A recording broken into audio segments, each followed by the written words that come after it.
Do you remember that just 20 years ago, if you talk about the automobile industry, you wouldn't mention countries like China? But today, if you're going to talk about the automobile industry, you're going to talk about China and you're going to talk about electric vehicles. So, how did this happen? Well, it is not by mistake. It didn't just happen. China carefully planned this.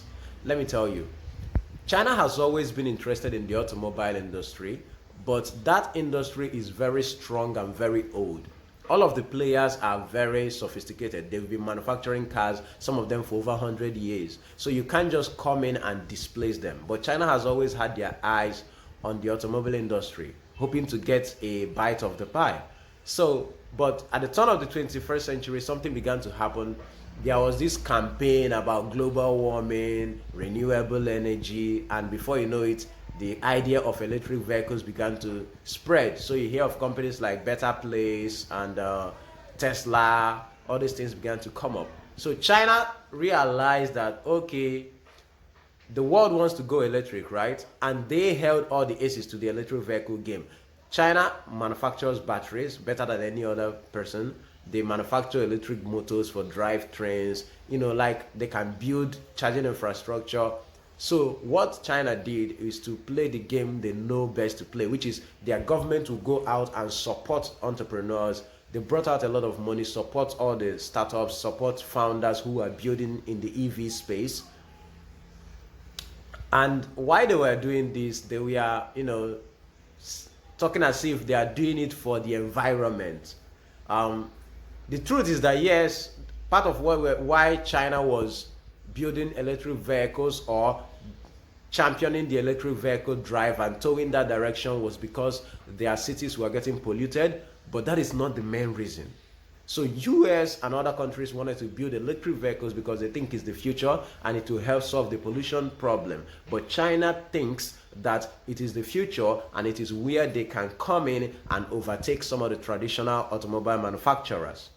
So that is the game China played. While everybody was talking about electric vehicles for the sake of the environment, they were talking about electric vehicle for the sake of getting a foot in the door. And now they have two legs in the door. They are a major player in the industry.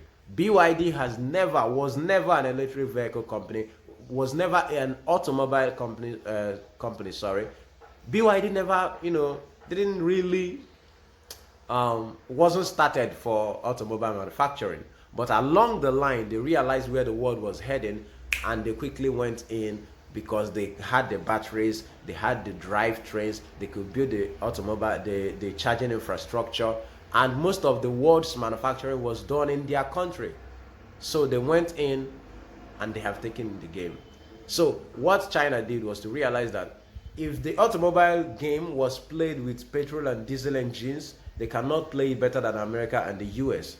But if this game came down to being played in electronics, they were going to play it better than anybody else. And so they brought the game down to electronics, and then they began to incentivize their people to drive electric cars. So and they made the electric cars cheaper. Their buses, electric cars, government vehicles, electric cars. Then they even went into electric bikes and all these things. So the idea is that these people realized that they wanted to be a major player in the automobile industry and they couldn't do it competing with the traditional companies. So they took the game from petrol and diesel engines and brought it down to electronics, where they are experts in electronics and batteries. And now you can't talk about the automobile industry without talking about electric vehicles. And immediately you mention electric vehicles, you're talking about China.